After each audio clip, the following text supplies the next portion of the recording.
জুলাইয়ের বর্ষপূর্তিতে শহীদদের প্রতি সম্মান জানানোর আনুষ্ঠানিকতার ঊর্ধ্বে উঠে আমার কাছে মনে হয় আমাদের প্রত্যেকের প্রতিদিনের জীবন আচরণে, প্রতিদিনের কার্যক্রমে, প্রতিদিনের স্বপ্নে এবং সাধনায় আমাদের প্রশ্ন করা দরকার আমাদের নিজেদের কাছে। এই যে এখানে দাঁড়িয়ে কথা বলছি, এই যে আপনারা আজকে এখানে সমবেত হয়েছেন, এই যে গণতান্ত্রিক রাষ্ট্র পরিষদ তৈরি হয়েছে, এটা একদিনে তৈরি হয় নাই, একদিনে আমরা এখানে আসি নাই। 16 বছরের ফ্যাসিবাদী শাসনের বিরুদ্ধে যেমন লড়াই, গত বছরের জুলাই আগস্টের অভ্যুত্থানের যে অভূতপূর্ব সাহসিকতা, মানুষের প্রাণ দেয়ার যে বীরত্বপূর্ণ গাথাগুলি তৈরি হয়েছে, সেগুলো আমাদের কিছু দায় এবং দায়িত্ব দিয়েছে। শহীদদের স্মরণ করি, কিন্তু আনুষ্ঠানিকতায় নয়, আসুন বরঞ্চ সেই দায় এবং দায়িত্বের কথা স্মরণ করি। আবু সাঈদ, ওয়াসিম, মুগ্ধ এবং অসংখ্য শহীদরা আমাদেরকে তাদের প্রাণ দিয়ে কেবলমাত্র এইখানে এনেছেন তা নয়, এখানে আসবার সাথে সাথে আমাদের উপর অর্পণ করেছেন একটা বিশাল দায়িত্ব। সে দায়িত্ব কেবল একটি সরকারের নয়, সে দায়িত্ব কেবল একটি কমিশনের নয়, সে দায়িত্ব কেবলমাত্র ব্যক্তি গোষ্ঠীর নয়। আজকে আমি এখানে কথা বলার শুরুতে সে কারণেই আমি বলি, আজকে আমি যা বলছি সেটা জাতীয় ঐক্যমত্য কমিশনের প্রতিনিধিত্ব করে বলছি না। এই বক্তব্যগুলো আমার, এর দায়িত্বও আমার। আমরা একটি গণতান্ত্রিক রাষ্ট্র গঠনের কথা বলছি। এই যে গণতান্ত্রিক রাষ্ট্র, সেই গণতান্ত্রিক রাষ্ট্র গঠনের লড়াই তো গত বছরের জুলাইয়ের লড়াই শুধুমাত্র নয়।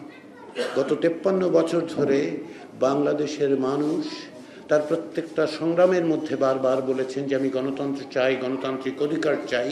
সবচেয়ে বড় কথা হচ্ছে একটি প্রজাতন্ত্র হিসেবে, রিপাবলিক হিসেবে আমার দেশে যেন গণতন্ত্র থাকে, সেই প্রাতিষ্ঠানিক ব্যবস্থাটা চাই।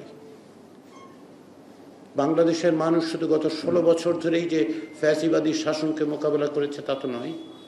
বাংলাদেশে তো একসময় একদলীয় ব্যবস্থা তৈরি হয়েছিল, তার বিরুদ্ধেও তো মানুষ লড়াই করবার চেষ্টা করেছে।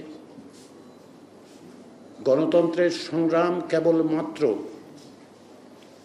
রাজনৈতিক দলগুলোর সংগ্রাম নয়, গণতন্ত্রের সংগ্রাম কেবলমাত্র গোষ্ঠীর সংগ্রাম নয়। যতক্ষণ না পর্যন্ত আমরা বুঝতে পারব, যতক্ষণ না পর্যন্ত এই স্বীকৃতি আমরা দিতে পারব যে বাংলাদেশের মানুষের গণতন্ত্রের সংগ্রাম বাংলাদেশের মানুষের সংগ্রাম, জনগণের সংগ্রাম, ততক্ষণ পর্যন্ত আমরা সীমাবদ্ধ চিন্তা দিয়ে, দলীয় সংকীর্ণতা দিয়ে, সামান্য অর্জনের লোভে বাংলাদেশের মানুষের সঙ্গে বিশ্বাসঘাতকতা করব।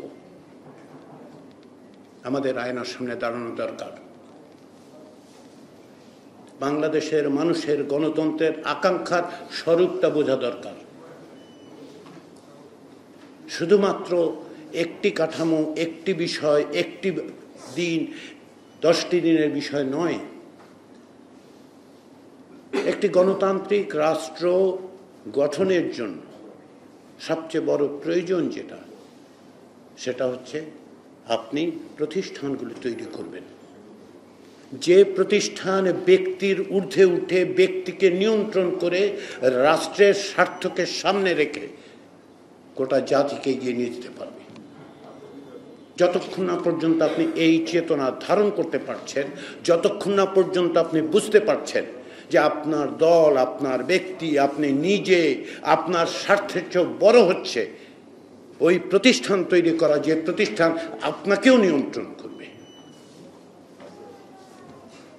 সেটা কি কাঠামো, কি প্রতিষ্ঠান? প্রতিষ্ঠান মানে কেবলমাত্র একটা অর্গানাইজেশন নয়, কাঠামো নয়, 10টা লোক নয়, একটা অফিস নয়। আমরা যখন ইনস্টিটিউশনের কথা বলি, ইনস্টিটিউশনের সঙ্গে দুটো জিনিস আসে। প্রথমটা কি? প্রথমটা হচ্ছে অর্গানাইজেশন। কিন্তু দ্বিতীয়টা হচ্ছে নর্ম। নর্ম মানে হচ্ছে যে আমি কিভাবে আচরণ করব, প্রতিষ্ঠান কিভাবে আচরণ করবে। আপনার একটা পার্লামেন্ট থাকতে পারে, কিন্তু যে পার্লামেন্ট আচরণ করে ব্যক্তির বন্দনায়, সেটা প্রতিষ্ঠান নয়। আপনি পার্লামেন্ট তৈরি করবেন এই কারণে নয় যে ব্যক্তির বন্দনা হবে। আপনি পার্লামেন্ট এই কারণে তৈরি করবেন না যে নির্বাহী বিভাগের সমস্ত রকম অত্যাচার নিপীড়নকে রাবার স্ট্যাম্প দেবে। আপনাকে তৈরি করতে হবে সেই পার্লামেন্ট, যে পার্লামেন্টে কেবলমাত্র ক্ষমতাসীনদের আধিপত্য থাকবে না। মনে রাখতে হবে আমাদের নির্বাচন কি দেয়, সেটা হচ্ছে mandate to govern, license to rule নয়। বাংলাদেশের 53 বছরের রাজনীতির ইতিহাস হচ্ছে এই, যে বাংলাদেশের রাজনৈতিক দলগুলো অত্যন্ত দুর্ভাগ্যজনকভাবে এটাই বিবেচনা করেছেন যে প্রতিবার নির্বাচনে আমরা বিজয়ী হওয়া মানে হচ্ছে আমাদেরকে লাইসেন্স টু রুল এই ব্যবস্থা দিয়ে দেওয়া হয়েছে। জনগণ তা দেন না। রাষ্ট্র এইভাবে চলে না। সে কারণেই আজকে যখন বাংলাদেশের মানুষ এক ঐতিহাসিক সুযোগ পেয়েছে, সেই সুযোগকে আমরা কিসের জন্য ব্যবহার করব, সেই প্রশ্নটা ভালো করে বোঝা দরকার। 3টা 4টা 5টা 6টা বিষয় নয়, সামগ্রিকভাবে আমাকে বুঝতে হবে যে আপনি আমি সকলে মিলে, রাজনৈতিক দলগুলো মিলে, জনগণ মিলে, জনগণের সম্মতিতে আমরা কি এমন কাঠামো তৈরি করতে পারছি, সেই প্রতিশ্রুতি কি দিতে পারছি। আগামীকালই সেই কাঠামো তৈরি হবে আমি বলছি না। কোনো কমিশন, কোনো সরকার এটা অকস্মাৎ আকাশ থেকে পেরে এনে, গাছ থেকে পেরে এনে আপনার জন্য তৈরি করবে না। যে সংগ্রাম 53 বছরের, যে সংগ্রামে গত 1 বছর আগে রক্তাক্তভাবে, অভূতপূর্বভাবে আমাদের সকলের সম্মিলিত চেষ্টায় সাময়িক সাফল্য লাভ করেছে, আমি বলি সাময়িক সাফল্য লাভ করেছে, তাকে যদি আপনি আমি মিলে প্রাতিষ্ঠানিক কাঠামো না দিতে পারি, তাহলে ভবিষ্যতে ব্যক্তি প্রতিষ্ঠানের ঊর্ধ্বে উঠবে। ব্যক্তির যেই ভয়াবহ আকাঙ্ক্ষা, লোভ, লালসা, তার দিয়েই অর্থনীতি, রাজনীতি, সমাজ পরিচালিত হবে। ফলে সেই কাঠামোগুলো কি? জবাবদিহিতার কাঠামো। সেই জবাবদিহিতা কার জবাবদিহিতা আমরা চাই? যাকে ম্যান্ডেট টু গভর্ন দেয়া হয়েছে, তার নাম নির্বাহী বিভাগ। নির্বাহী বিভাগের ক্ষমতা নিয়ন্ত্রণ করাটা হচ্ছে আইনসভার কাজ। আইনসভার থেকেই নির্বাহী বিভাগ তৈরি হচ্ছে, যদিও পার্লামেন্টারি সিস্টেমে, কিন্তু যখনই নির্বাহী বিভাগ তৈরি হচ্ছে, সেই নির্বাহী বিভাগকে আপনি যতক্ষণ না পর্যন্ত নিয়ন্ত্রণের মধ্যে রাখতে পারবেন, নিয়ন্ত্রণ এই অর্থে সে অবশ্যই দেশ শাসন করবে, সে অবশ্যই দেশ শাসন করবে, কারণ জনগণ তাকে ভোট দিয়েছে, যে কোনো প্রক্রিয়ার মধ্য দিয়ে জনগণ ভোট দিয়েছে, তার কাছে চায় সে সুশাসন দেবে। তার প্রতিশ্রুতি জনগণ গ্রহণ করেছে, তাকে দায়িত্ব দিয়েছে। কিন্তু নির্বাহী বিভাগের এই ক্ষমতাকে আপনি যতক্ষণ পর্যন্ত না নজরদারির মধ্যে রাখতে পারবেন, এবং সেটা করবে কে? সেটা সেনাবাহিনী করবে না, সেটার জন্য জনপ্রতিনিধিরা করবেন। আপনার আমার ভোটে যিনি নির্বাচিত হবেন, সেই আইনসভা নির্বাহী বিভাগকে নিয়ন্ত্রণ করবে, সেটাই স্বাভাবিক। সেই প্রতিষ্ঠান আমাকে তৈরি করতে হবে, না হলে গণতন্ত্রের অভিযাত্রা হবে না। আপনি একটা নির্বাচন করতে পারবেন, একটা পার্লামেন্ট তৈরি করতে পারবেন, একজন প্রধানমন্ত্রী তৈরি করতে পারবেন, ইচ্ছা অনুযায়ী একজন রাষ্ট্রপতিও তৈরি করতে পারবেন, কিন্তু কাঠামোগতভাবে যতক্ষণ না পর্যন্ত আপনি এই ব্যবস্থাকে নিশ্চিত করছেন যে আমরা ব্যক্তিকে এই ক্ষমতা দেব না, তার নাম কি, তার পরিচয় কি, তার বাড়ি কোথায়, সেটা বিষয় নয়। কোনো ব্যক্তিকে আমি এসে দেব না। তিনি নেতৃত্ব দেবেন, জনগণের সম্মতি নেবেন, কিন্তু ব্যক্তি প্রতিষ্ঠানে ঊর্ধ্বে উঠতে পারে না। গত 16 বছরের ফ্যাসিবাদী শাসনকে আমি বলি ব্যক্তিতান্ত্রিক স্বৈরতন্ত্র। আমি একা বলি সেটা বলছি না, এটা পৃথিবীর অন্যত্র এই ধরনের উদাহরণ আছে। এই যে ব্যক্তিতান্ত্রিক স্বৈরতন্ত্র কি করেছে? প্রতিষ্ঠানগুলোকে ধ্বংস করেছে। কোনো কৃতিত্ব দাবি করার জন্য বলছি না, বিশ্বাস করুন অথবা না করুন, 2011 সাল থেকে আমি প্রাণপণে বলবার চেষ্টা করেছি যে প্রতিষ্ঠানগুলো ধ্বংস হচ্ছে, ধ্বংস হচ্ছে, ধ্বংস হচ্ছে। কারণটা কি জানেন? ওই প্রতিষ্ঠান ধ্বংস করা হয়েছে। ব্যক্তিতান্ত্রিক স্বৈরতন্ত্র প্রতিষ্ঠার প্রধান অন্যতম লক্ষণ হচ্ছে আপনি সমস্ত রকম প্রতিষ্ঠানকে ভেঙে ফেলবেন, বিচার বিভাগকে হলউড আউট করবেন, বিচার বিভাগকে নিঃশেষ করবেন, বিচার বিভাগের কর্তৃত্বকে সম্পূর্ণভাবে করদল করবেন, পার্লামেন্টকে তৈরি করবেন যেন আপনার ইচ্ছার অনুসারী হয়। তার একটা সবচেয়ে বড় উদাহরণ কি জানেন? কত বড় ব্যক্তিতান্ত্রিক ব্যবস্থা তৈরি হয়েছিল। একটি কমিটি করা হয়েছিল যে সংবিধানে সংশোধন করা হবে। সেই কমিটি মিটিংয়ের পর মিটিং করেছে, 20টির বেশি মিটিং করার পর একটা সিদ্ধান্ত নিয়েছে। সিদ্ধান্তটা কিনা তত্ত্বাবধায়ক সরকার ব্যবস্থা থাকবে, ওইটাকে নিয়ন্ত্রণ করতে হবে, 90 দিনের বেশি করা যাবে না। তারপরে হচ্ছে আর কি কি কাজ করতে পারবে না। একটা মিটিং লেগেছে একজন ব্যক্তির সাথে, সমস্ত উল্টে গেছে। এটাই হচ্ছে প্রতিষ্ঠান ধ্বংস করার উপায়। ফলে আজকে আমরা যখন বলছি, আমরা সকলেই যখন বলছি যে আমরা কি চাই, কি আকাঙ্ক্ষা আমাদের আকাঙ্ক্ষা একটা জবাবদিহিমূলক ব্যবস্থা। আমাদের আকাঙ্ক্ষা হচ্ছে এমন একটি ব্যবস্থা যেখানে প্রতিষ্ঠান ব্যক্তির ঊর্ধ্বে থাকবে, তাকে নিয়ন্ত্রণ করবে। আমরা চাই যেন ক্ষমতার ভারসাম্য তৈরি হয়। এগুলো কথার কথা নয়, এগুলো আপনি বলতে পারি, প্রতিদিন বলছি, অনেক দিন ধরে বলা হয়েছে। বাংলাদেশের রাজনীতিবিদরা দীর্ঘদিন, আপনার সুযোগ এসেছে সেটা প্রাতিষ্ঠানিক রূপ দেওয়ার। আসেন আমরা সকলে মিলে সেই চেষ্টাটা করি। স্বল্প সময়ের মধ্যেই করতে হচ্ছে, কারণ আমরা একটা কেবলমাত্র অন্তর্বর্তী সরকারের অধীনে আছি তা নয়। তারা দায়িত্ব নিয়েছেন, তাদেরকে দায়িত্ব দেয়া হয়েছে অথবা তারা দায়িত্ব নিয়েছেন। কিন্তু আমাদের বিষয়টা কি? আমরা তো একটা সুযোগ পেয়েছি, সেই সুযোগটার ব্যবহার করি। আসুন, এই যে আমি বললাম যে প্রতিষ্ঠান তৈরি করে, সেই একটা প্রতিষ্ঠান কিন্তু রাজনৈতিক দল। আপনি এত বড় আন্দোলন, এত বড় সংগ্রাম, এত মানুষের প্রাণদান, আপনার রাষ্ট্রের কাঠামোর ব্যাপারে প্রশ্ন তুলছেন, আপনি কি দলের কাঠামো নিয়ে প্রশ্ন তুলছেন? অব্যাহত থাকবে একই কাঠামো। জবাবদিহিতার ব্যবস্থা আপনি রাষ্ট্রের কাছে আমি চাইব, কিন্তু আমার দলের কাছে আমি চাইব না, কারণ ওইটাকে বলে পলিটিক্যাল কালচার। আপনি রাজনৈতিক সংস্কৃতি বদলাবেন না, আপনার আচরণ থাকবে এইরকম যে আচরণ আসলে শেষ পর্যন্ত, আমি আজকাল চেষ্টা করি এই নামটা না নেওয়ার জন্য, শেখ হাসিনার মতো ব্যক্তি তৈরি করে। প্রতিষ্ঠান নেই, রাজনৈতিক সংস্কৃতির মধ্যে আপনি এক ধরনের দেবত্ব আরোপ করেছেন, তারপর আপনি তাকে সীমাবদ্ধ করবেন কি করে? দল আপনার হাতে থাকবে, সংসদ আপনার হাতে থাকবে, সরকার আপনার হাতে থাকবে, তারপর আপনি বলবেন যে না, অবশ্যই সবকিছু ঠিকঠাক থাকবে, উনি ফ্যাসিবাদী হয়ে উঠবেন না। কারণ কি? উনি ভালো লোক।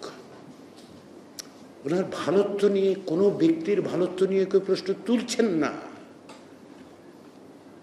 অভিজ্ঞতা মানুষকে সমৃদ্ধ করে, অভিজ্ঞতা মানুষকে পথ দেখায়। একাধিকবার যখন একই অভিজ্ঞতায় আমরা সমৃদ্ধ হয়েছি, তার থেকে কি কিছুই শিক্ষা নেব না? রাজনৈতিক সংস্কৃতি বদলাবেন না, কাঠামো তৈরি করবেন না, তাহলে তো আমরা আগাতে পারবো না। আমি মনে করি রাজনৈতিক দলের সেই আন্তরিকতাটা আছে। আমি আস্থা রাখতে চাই, বিশ্বাস রাখতে চাই, কারণ দেশ আসলে রাজনীতিবিদরাই তো পরিচালনা করবে। অন্তর্বর্তী সরকার তো দেশ চালাবে না, ওই কারণে এটার নাম অন্তর্বর্তী সরকার। দেশ চালাবেন রাজনীতিবিদরা, যে রাজনীতিবিদদেরকে নির্বাচন করবেন জনগণ, সেই কারণে আমি আস্থা রাখি।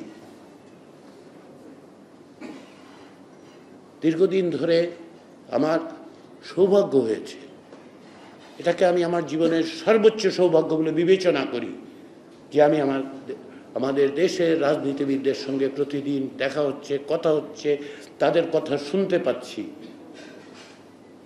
তাদের আন্তরিকতাটা দেখতে পাচ্ছি, তাদের আগ্রহটা উপলব্ধি করতে পারছি। এটা একটা বিশাল সৌভাগ্য। এক অভূতপূর্ব ঘটনা তো ঘটছে। তাকিয়ে দেখুন 53 বছরে কতদিন, কয়বার রাজনৈতিক দলগুলো সাবস্টেন্টিভ বিষয়ে, সংবিধান নিয়ে, আইন নিয়ে কিভাবে তৈরি হবে, দিনের পর দিন তাদের সাংগঠনিক কার্যক্রমকে পিছনে রেখে বসে আলোচনা করে এক জায়গায় আসতে চাচ্ছেন। এই কারণে আমি আস্থা রাখি, যতটা অগ্রগতি হয়েছে আরো অনেক দূর আমরা যেতে পারব। সব বিষয়ে একমত হওয়া যাবে? অবশ্যই না। আমি প্রথম দিন থেকে দায়িত্বপ্রাপ্ত হওয়ার প্রথম দিন থেকে বলেছি, ঐকমত্য কমিশনের বিবেচনা যদি করেন, না শুধু ঐকমত্য কমিশনের দায়িত্বে আছি বলে বলছি না। আমি যদি বাইরে থাকতাম, এই কাঠামোর বাইরে থাকতাম, আমি একই কথা বলতাম না। কিন্তু আপনাকে তো মৌলিক বিষয়ে এক জায়গায় এক হতে হবে, তাই না? আমরা তো এক জায়গায় মৌলিক বিষয়ে একমত হয়েছিলাম 1 বছর আগে, যে আমার দলের ফেস্টুন আমি তুলব না, আমার দলের ব্যানার আমি নেব না, আমার দলের পতাকা আমি নেব না, আমি বাংলাদেশের পতাকা নিয়ে একটা ফ্যাসিবাদী শাসনের বিরুদ্ধে লড়াই করব। এই ঐক্য তো আমরা করেছিলাম, ওই সিদ্ধান্ত তো আমি নিয়েছিলাম। এটা তো অকস্মাৎ ঘটে নাই। প্রত্যেকে খেয়াল করে দেখুন, আন্দোলনের এই যে 3 সপ্তাহে কোনো রাজনৈতিক দল তাদের ব্যানার নিয়ে নামে নেই, তাদের দলের ফেস্টুন নিয়ে নামে নাই, দলের পতাকা নিয়ে নামে নেই। কারণটা কি? কারণ আমরা তো ওই জায়গায় একমত হয়েছি, কারণ ওইটাই মৌলিক ছিল তখন। এইরকম রাষ্ট্র গঠনের গণতান্ত্রিক প্রক্রিয়ার কতগুলি মৌলিক জায়গায় আমাদের এক হতে হবে, হওয়া সম্ভব। সেই কারণেই আমার কথা হচ্ছে, গণতান্ত্রিক রাষ্ট্র গঠনের এই যে কাঠামোগত দিকগুলো, যেগুলো মৌলিক কাঠামোর জায়গা, যেগুলো ব্যক্তির যে আকাঙ্ক্ষা সেটাকে নিয়ন্ত্রণ করবে, সেই জায়গায় আসেন আমরা কথা বলি, আলোচনা করি। সেটা কেবলমাত্র ঐক্যমত্য কমিশনের ওই মিটিংয়ে নয়, বাইরে আপনি রাজনৈতিক দল, আপনি সিভিল সোসাইটি, আপনি অন্য সংগঠন করেন, আপনি গণমাধ্যমের মানুষ, আসুন আমরা সকলে মিলে সব জায়গায় যেখানে যেভাবে পারি। ওই যে বললাম, জুলাই মাসের এই সময় শুধু স্মরণ করব, নাকি প্রতিদিন নিঃশ্বাস দিয়ে স্মরণ করব? এটা তো আমাদের দায়িত্ব, আমাদের দায়। এই দায়িত্বকে অস্বীকার করতে পারবো? ব্যক্তি হিসেবে, নাগরিক হিসেবে, যে ভাই প্রাণ দিয়েছে, যে বোন প্রাণ দিয়েছে, তার কাছে আমার কোনো দায় নেই। রাজনৈতিক দলগুলোর কাছে সে কারণে আমার অনুরোধ, আপনাদের কর্মীদের দিকে তাকান, তাদের গত 16 বছরের সংগ্রামকে দেখুন। এক একজনের মাথায় 50টা 60টা করে মামলা আছে, গুম হয়েছেন, আপনাদের সংগঠনের কর্মীরা বিচার বহির্ভূত হত্যার শিকার হয়েছেন। কিসের জন্য? যেন আরেকবার তার ভাই, তার সন্তানকে যেন এই পরিস্থিতির মোকাবিলা করতে না হয়। সেটা আপনি কিভাবে বন্ধ করবেন? কেবলমাত্র আমি ক্ষমতায় গেলাম, অমুকে ক্ষমতায় গেল, তাতে হবে? হবে না। আসেন সেই ব্যবস্থাটা করি। আসুন আমরা সকলে মিলে ওই জায়গায় একমত হই। সবটাই অন্তর্বর্তী সরকার করবে কিনা? না, করবে না। আপনাদের অনেকের বক্তব্যে আকাঙ্ক্ষা, স্বপ্ন অন্তর্বর্তী সরকার সম্পর্কে আমারও হতাশা আছে। আমি সরকারের অংশ নই, সরকারের পক্ষ থেকে দেয়া একটা দায়িত্ব পালন করছি, আমি সরকারের অংশ নই, কিন্তু আমারও হতাশা আছে। কিন্তু যেটা আমাদের দায়িত্ব আমরা পালন করি। আসুন আমি সেই কাঠামোর জায়গায়, সেই জায়গায় এসে আরেকটা কথা বলি, সেটা হচ্ছে আমরা বদলাবো, শুধু প্রতিষ্ঠান বদলালেও হবে না। প্রতিষ্ঠান তৈরি করার প্রক্রিয়াটা ক্ষেত্র বিশেষে ধীর গতিতেই হয়। তো পাশাপাশি যেটা করতে হবে সেটা হচ্ছে আপনার যেই বন্দোবস্তটা আমরা পেয়েছি উত্তরাধিকার সূত্রে, সেই বন্দোবস্তটা আমরা বদলাতে পারি কিনা সেটার জন্য আমাদের সচেষ্ট হওয়া। সেই বন্দোবস্তটা কি?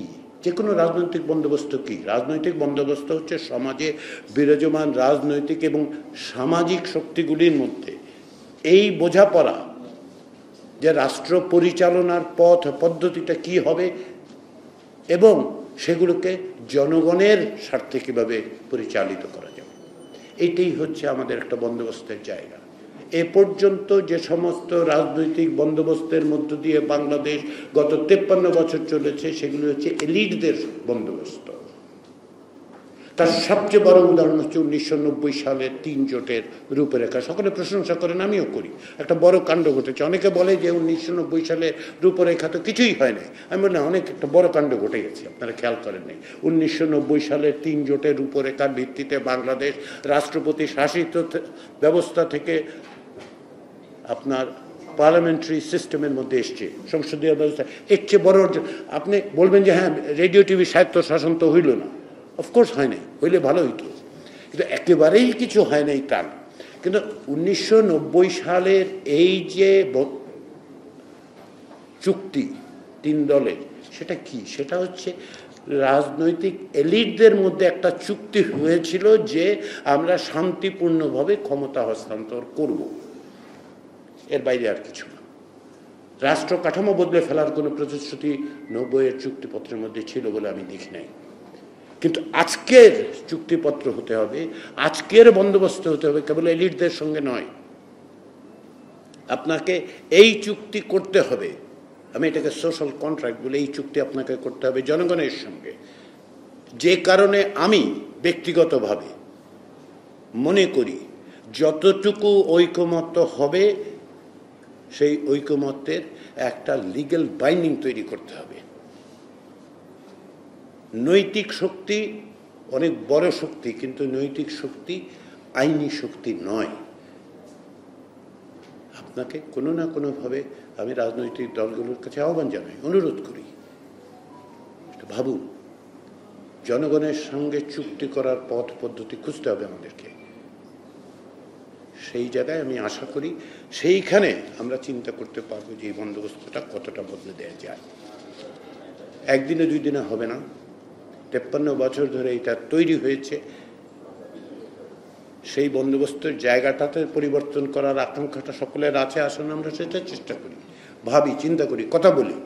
পাশাপাশি যেটা দরকার সেটা হচ্ছে যে রাষ্ট্র কাঠামোর গণতন্ত্রায়নের জন্য যে ধরনের প্রাতিষ্ঠানিক ব্যবস্থাগুলি তৈরি করা দরকার, সেগুলোর বিষয়ে আমরা ভাবি, একমত হই, তৈরি করার চেষ্টা করি। তাতে হয়তো ভবিষ্যতে আমাদের পক্ষে আরেকটি স্বৈরাচার মোকাবেলা করা সম্ভব হতে পারে। কিন্তু এটা আবার রাজনৈতিক সংস্কৃতিকে বাদ দিয়ে না। আপনি সংবিধানে যাই লিখুন তাতেই যথেষ্ট নয়, সেটা প্রয়োজন, যথেষ্ট নয়। নেসেসারি কিন্তু সাফিসিয়েন্ট নয়। সাফিসিয়েন্ট করতে হলে আপনাকে রাজনৈতিক সংস্কৃতি বদলাতে হবে। এই বিবেচনাটা রাখতে হবে যে প্রতিষ্ঠান বড়, এই বিবেচনাটা রাখতে হবে যে একটি নির্বাচন মানে হচ্ছে ম্যান্ডেট টু গভর্ন, এবং সেটাও খুব লিমিটেড পিরিয়ডের জন্য। আপনি ক্ষমতায় গিয়ে এমন ব্যবস্থা করবেন যে পরের নির্বাচনই হবে না, অথবা দিনের নির্বাচন রাতে হবে, রাতের নির্বাচন কবে হবে আল্লাহই মালুম। এই জায়গায় আসে সুস্থিরভাবে, সুচিন্তিতভাবে নাগরিকদের ভবিষ্যৎ বিবেচনা করে আসুন আমরা কথা বলি, আলোচনা করি। ছোট বড় এগুলি বিবেচ্য বিষয় নয়। প্রত্যেক নাগরিকের সমতার বিধান বাংলাদেশের মুক্তিযুদ্ধের ঘোষণাপত্রে লেখা হয়েছিল, সাম্য, মানবিক মর্যাদা এবং সামাজিক সুবিচার। আসুন আমরা সেখানে ফিরি। যে মুক্তিযুদ্ধ আমাদেরকে এখানে এনেছে সেই জায়গায় যাই, ফিরি। এই প্রতিশ্রুতি যেন আমরা সকলে করতে পারি যে রাষ্ট্র তৈরি করব 1971 সালে যে প্রতিশ্রুতি দিয়েছিলাম আমরা, সাম্য, মানবিক মর্যাদা এবং সামাজিক সুবিচারের প্রতিশ্রুতি আজকে যেন আমরা বলতে পারি এটাই আমার আদর্শ। আমরা সকলে ওই সাম্য, সুযোগের সাম্য, অধিকারের সাম্য যেন প্রতিষ্ঠা করতে পারি। মানবিক মর্যাদা মানে হচ্ছে যেন আমাকে গুম খুনের শিকার না হতে হয়। মানবিক মর্যাদা হচ্ছে আইন যেন আমাকে সমানভাবে, আপনাকে আমাকে যেন একভাবে বিবেচনা করে। সামাজিক সুবিচার যেন বৈষম্যের শিকার আমাকে না হতে হয়। সেই জায়গায় আমরা সবাই সমবেত হই, ওইখানেই ঐক্য প্রয়োজন। সেই ঐক্য তৈরি হবে আমি বিশ্বাস করি, আমি আস্থা রাখি, এবং সেখানে আমাদের প্রত্যেকের ভূমিকা আছে। আশা করি প্রতিদিন যেন আমরা মনে করতে পারি যে দায়িত্ব আমাদের কাছে দেওয়া হয়েছে, সে দায়িত্ব পালনে আমি কতটুকু করলাম,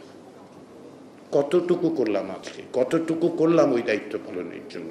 আসুন সকলে সেই প্রশ্নটা নিজের কাছে করি। এর চেয়ে বড় শ্রদ্ধা প্রকাশের আর কোনো উপায় আমার জানা নেই। সবাইকে ধন্যবাদ।